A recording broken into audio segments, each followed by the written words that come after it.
Hello दोस्तों, स्वागत है आपका इस वीडियो में। कुछ क्वेश्चन बचे हुए हैं जिनको आज हम इस वीडियो में देखेंगे ताकि एग्ज़ाम में अगर किसी भी तरह का क्वेश्चन आए तो हम उसको हैंडल कर सकें। तो चलिए शुरू करते हैं। पहला क्वेश्चन है, वाई सोशलिज्म किसकी पुस्तक है? तो ये जो पुस्तक है वो है जयप्रकाश नारायण की। दूसरा क्वेश्चन है, जयप्रकाश नारायण ने सामुदायिक लोकतंत्र की संरचना का सुझाव दिया है, वो कितने स्तरों का है? तो वो 5 स्तरों का है। सामुदायिक लोकतंत्र की जो संरचना है।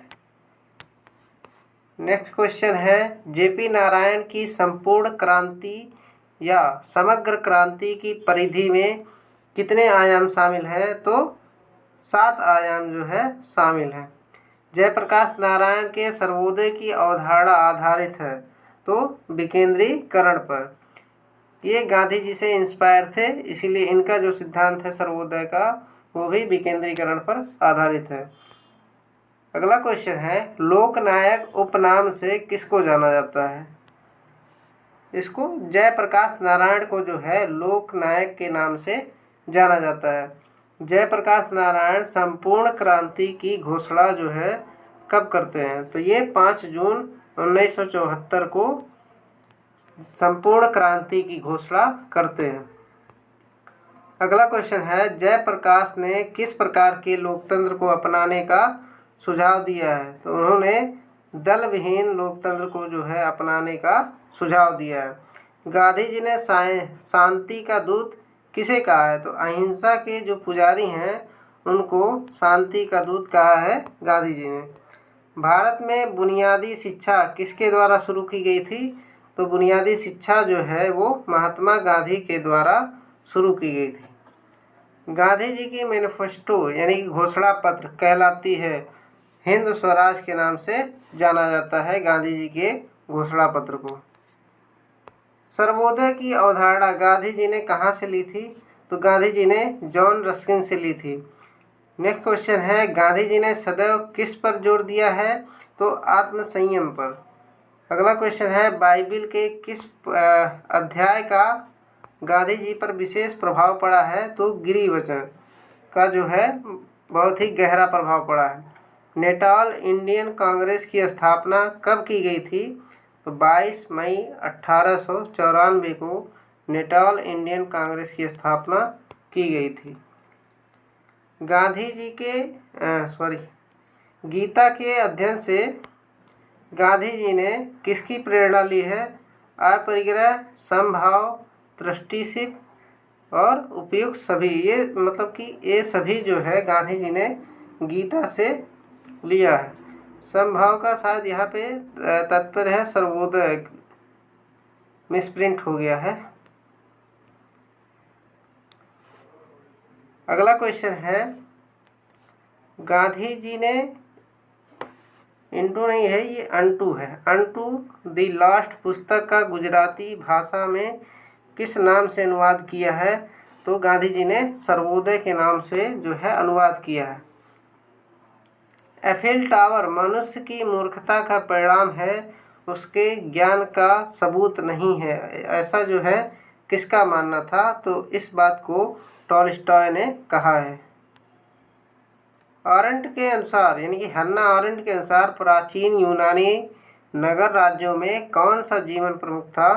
तो प्राचीन यूनानी नगर राज्यों में राजनीतिक जीवन जो है प्रमुख था। आरंट की एक पुस्तक है द ह्यूमन कंडीशन, ये कब प्रकाशित हुई थी? तो ये जो है 1958 में प्रकाशित हुई थी। आरंट ने मानव की गतिविधियों को कितने स्तरों में विभाजित किया है? तो आरंट ने मानव की जो गतिविधियां हैं उनको 3 स्तरों में विभाजित किया है। अगला क्वेश्चन है, हन्ना आरंट की कौन सी पुस्तक मरणोपरांत जो है प्रकाशित हुई थी? तो the life of the mind, ये पुस्तक जो है हन्ना आरंट की मृत्यु के पश्चात जो है प्रकाशित हुई थी। हन्ना आरंट ने किसको मानव प्रकृति के लिए मौलिक माना था? तो सक्रिय जीवन, वो एक्टिव लाइफ चाहती थी जिससे जो है जो मानव है वो प्रकृति के साथ समन्वय स्थापित कर पाए। अगला क्वेश्चन है बर्लिन, आइजिया बर्लिन की जो है टू कॉन्सेप्ट ऑफ लिबर्टी किस वर्ष में प्रकाशित हुई थी? तो ये 1958 में प्रकाशित हुई थी। ये भी क्वेश्चन पूछा जा सकता है कि टू कॉन्सेप्ट ऑफ लिबर्टी नामक पुस्तक किसका है? तो ये बर्लिन का है। अगला क्वेश्चन है किसने कहा है कि नकारात्मक स्वतंत्रता सकारात्मक स्वतंत्रता से श्रेष्ठ है? तो इसको आइजिया बर्लिन ने कहा है। नाजिक की प्रसिद्ध कृति का क्या नाम है? तो नाजिक की जो प्रसिद्ध कृति है वो anarchy, state and utopia, Robert Nozick ने अपनी इस पुस्तक को जो है लिखा है। किसने कहा एक करारोपण बलात् श्रम के बराबर है? तो रॉबर्ट नॉजिक ने जो है कहा है। अराजकता सबसे अच्छी स्थिति होगी क्योंकि उसमें राज्य के लिए कोई जगह नहीं होगी। यह कथन किसका है? तो नॉजिक का, क्योंकि नॉजिक जो है अराजकतावादी विचारक हैं और ये राज्य का समर्थन नहीं करते हैं। समुदायवाद की उत्पत्ति किसकी आलोचना के फलस्वरूप हुआ है? तो उदारवाद की आलोचना के फलस्वरूप ही समुदायवाद की उत्पत्ति हुई। न्याय के कौन से रूप नाजिक के पात्रता सिद्धांत का हिस्सा नहीं है? तो पुनर्वितरण में न्याय जो है वो रॉबर्ट जो नॉजिक हैं उनकी पात्रता सिद्धांत का हिस्सा नहीं है। अपने सिद्धांत में अज्ञान के पर्दे की पीछे यानी कि वेल ऑफ इग्नोरेंस की चर्चा कौन करता है? तो जॉन रॉल्स ने जो है वेल ऑफ इग्नोरेंस यानी अज्ञानता के पर्दे के पीछे चर्चा की है। स्वतंत्रता की समानता को तभी उचित माना जाएगा जब उससे सबसे हीनतम व्यक्ति का भला होता है। किसका मानना है? तो जॉन रॉल्स का मानना है कि जब तक जो अल्पसंख्यक है या जो न्यूनतम सबसे कम लोग हैं उनका भला नहीं होता है तब तक जो है स्वतंत्रता की समानता स्थापित नहीं हो पाएगी। ए थ्योरी ऑफ जस्टिस, ये पुस्तक किसने लिखी है? तो ये जॉन रॉल्स ने लिखी है और ये कब प्रकाशित हुई थी? तो 1971 में।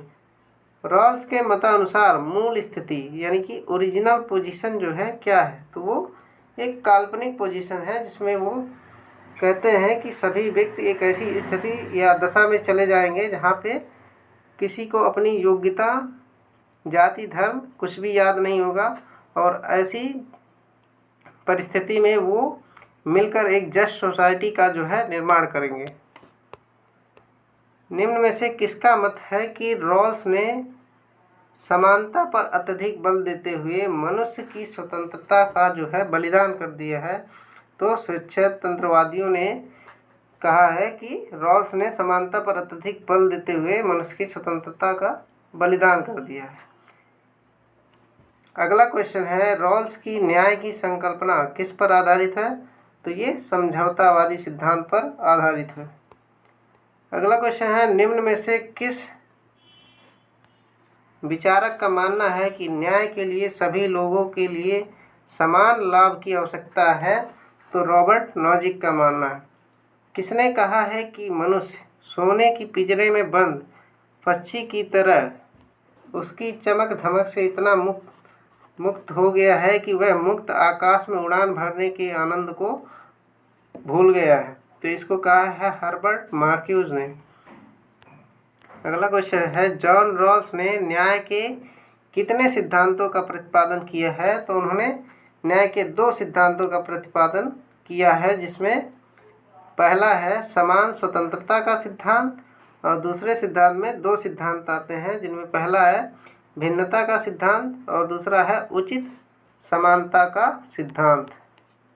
अगला क्वेश्चन है किसने कहा है कि लोगों के सुख को कितना ही क्यों ना बढ़ा दे उसे दुखी लोगों के दुख का जो हिसाब है उसे बराबर नहीं किया जा सकता है। 2 बार हो गया, सॉरी इसके लिए। तो इसको जो है जॉन रॉल्स ने कहा है।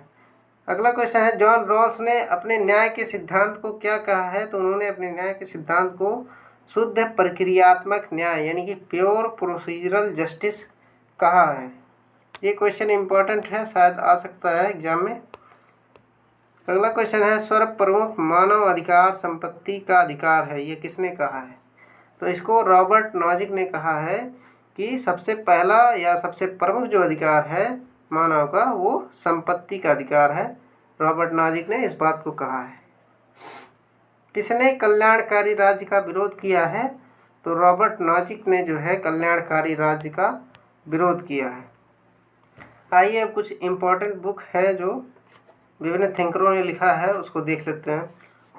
टुवार्ड्स टोटल रेवोल्यूशन यानी कि संपूर्ण क्रांति की ओर 1978 किसने लिखा है? तो जेपी नारायण ने लिखा है। प्रिजन डायरी इसको भी जेपी नारायण ने लिखा है। वन डायमेंशनल मैन 1964 यानी कि एक आयामी मनुष्य, इसको लिखा है हर्बर्ट मार्क्यूज ने। लेजिटिमेशन क्राइसिस इसको लिखा गया है हेबरमास के द्वारा। The theory of communicative action इसको लिखा है हेबरमास ने। नेक्स्ट है व्हाट इज पॉलिटिकल फिलॉसफी, इसको लिखा है लियो स्ट्रॉस ने। और अगला है द ओरिजिन ऑफ टोटलिटेरियनिज्म, इसको लिखा गया है हन्ना आरेंट के द्वारा जो है। The concept of liberty आइजिया Berlin ने लिखा है। फोर एसे ऑन लिबर्टी ये भी आइजिया बर्लिन ने लिखा है। Open society and it's enemy इसको भी कार्ल पॉपर ने लिखा है। तो यहाँ तक ही क्वेश्चन था। उम्मीद करता हूँ दोस्तों अच्छे से समझ में आया होगा और जो है कल आप एग्ज़ाम में अच्छा परफॉर्म करेंगे। मैंने अपनी तरफ से पूरी कोशिश की है कि जो क्वेश्चन मुझे पता थे या जो आ रहे थे मैंने उन्हें इस वीडियो में बना दिया है। मिलते हैं नेक्स्ट वीडियो में, तब तक के लिए नमस्कार।